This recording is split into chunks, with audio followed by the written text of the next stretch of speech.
mortos e um sobrevivente.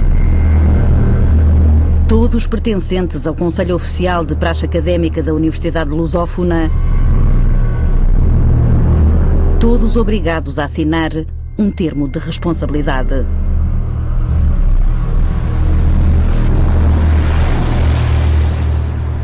Tinham conhecimento de um termo de responsabilidade que foi assinado pela Joana, pela vossa filha. Tinham conhecimento que ela tinha assinado isso? Nunca tinha visto tal coisa. Nunca. Não. Eu também não. Não. Nem sequer sabia de tal coisa, que existia termos de responsabilidade. Diz aqui que ela se responsabilizava pelos atos, riscos e danos que possam. Isto é extremamente grave. Muito grave. Este é o documento que a Joana assinou a 10 de outubro de 2012, responsabilizando-se pelos atos, riscos e danos que pudessem ocorrer. Ela entrou a 12 de 12 de 2012 para a Comissão de Praxe e, por o que eu estou aqui a ver, ela assinou este documento a 10 de outubro de 2012. Por isso foi uns mesezinhos antes de ter sido eleita para a Comissão. Está aí o emblema da Lusófona. Mais grave ainda. Porque a Lusófona, o reitor e a direção, seja lá quem for, deviam ter conhecimento disto. Eu acredito que eles saibam. Mas isto é tudo um secretismo. Não podem falar. É um código. É tudo abafado.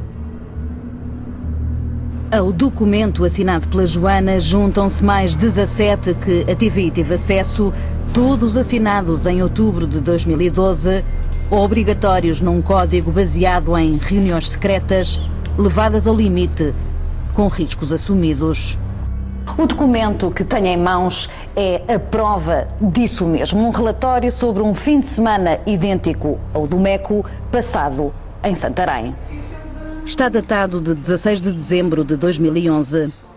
Participam 4 elementos da Comissão de Praxe, um representante de curso, Joana, com o nome de código Guedes, e com ela a pescadora, o nome de código usado por uma das melhores amigas de Joana.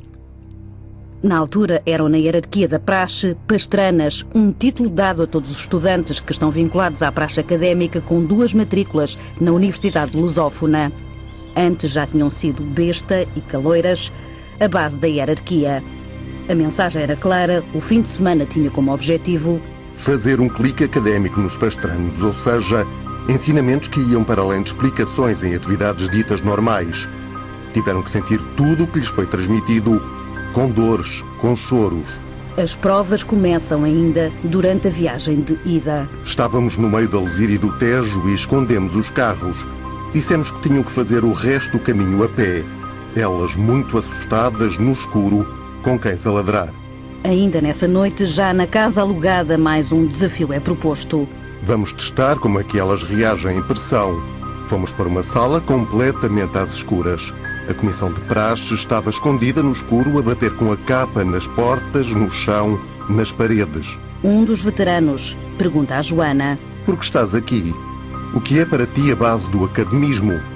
Se a representante e a comissão se atirassem a um poço, também te atiravas? O relatório conclui: as respostas de Guedes foram muito renitentes. Chegou ao ponto de dizer que não se atirava ao poço, ou seja, ainda estavam muito cruas. Após isto, deixámo-las a pensar, refletir e até mesmo chorar. A pressão continua noite dentro. Levámo-las para a beira de uma piscina e perguntámos: se eu me atirasse para dentro de uma piscina, vinham comigo? Mais uma vez houve hesitação na resposta. Por isso pode ler-se no relatório: chegam a ser apelidadas de aves raras. Quando a noite caiu, medo e pressão estava presente nas pastranas. Medo do escuro, medo do desconhecido. Nunca pensei que fosse uma coisa tão grave. Acho que quem diz que as praxes são inofensivas é porque não sabe. Ou não sabe, ou finge que não sabe. Ou quer esconder. Porque quando eu não sabia, também dizia se calhar que era uma coisa inofensiva.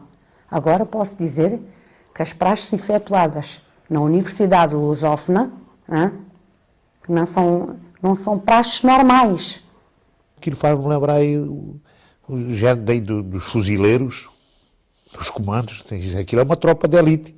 Passa quando vão para uma tropa, passarem esses obstáculos todos e estavam preparados depois para irem para fazer essas comissões lá fora. Aquilo é uma tropa de elite.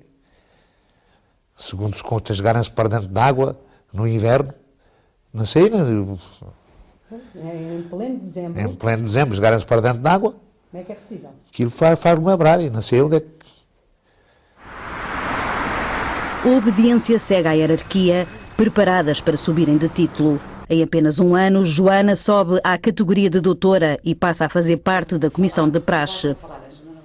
Esta colher representa a ascensão de Joana. O que eu notava atualmente é que ela não tinha medo de nada, modificou-se no aspecto, quando ela falava connosco, ela era confiante, ela...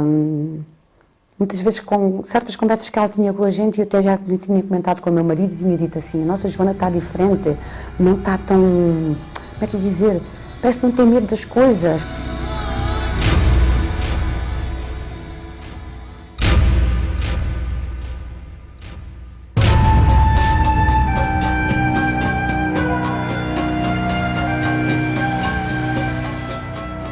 Com o título de doutora, Joana já podia praxar, mas a avaliação continuava. Muito provavelmente foi o que aconteceu naquela noite trágica.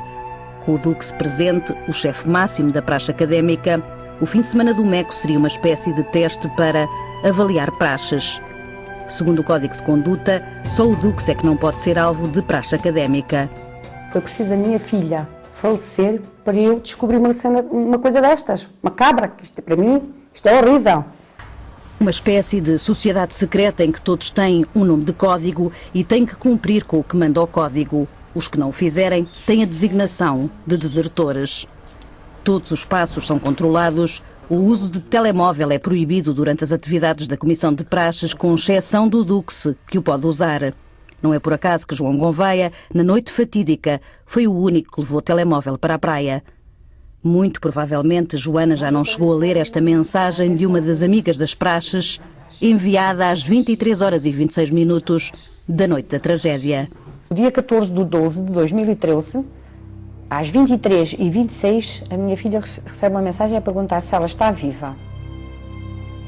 Para além da proibição do uso de telemóveis, os representantes da Copa têm ainda que escrever relatórios exaustivos sobre os fins de semana de praxes, presenças nas reuniões, se respondeu ou não à chamada, o interesse e a motivação de cada um.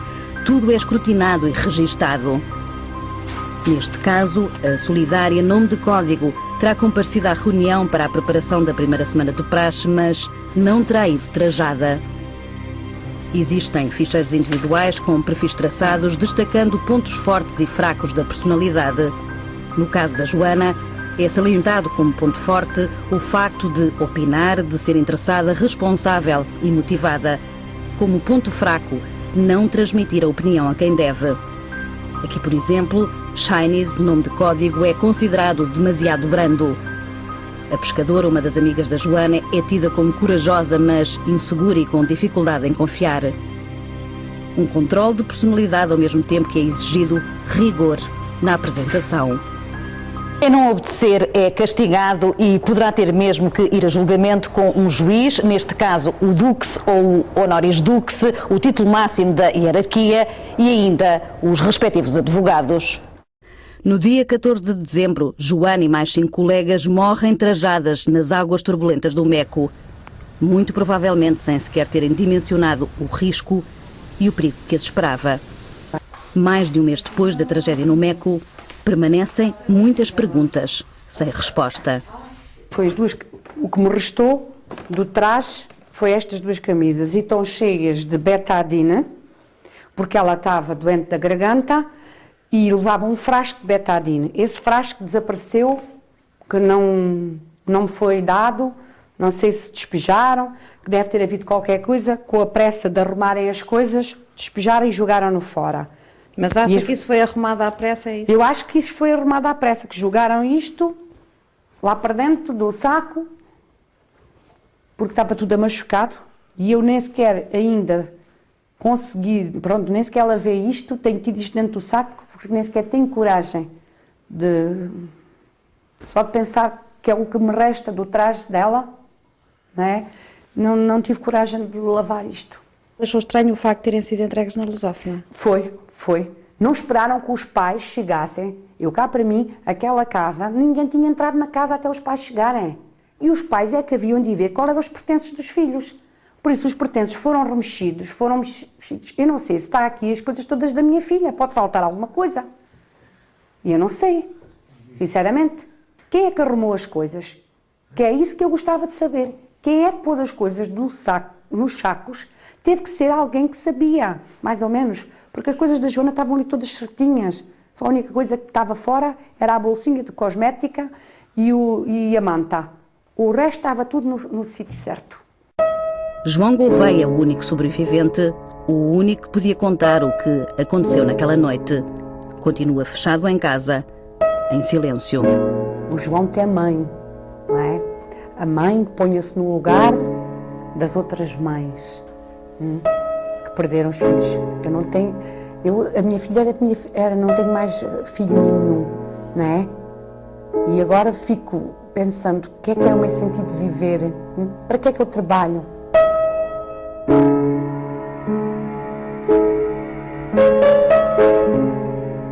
Se o João Gouveia me ouve, que fale.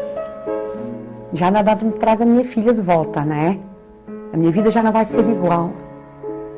Mas eu quero a verdade.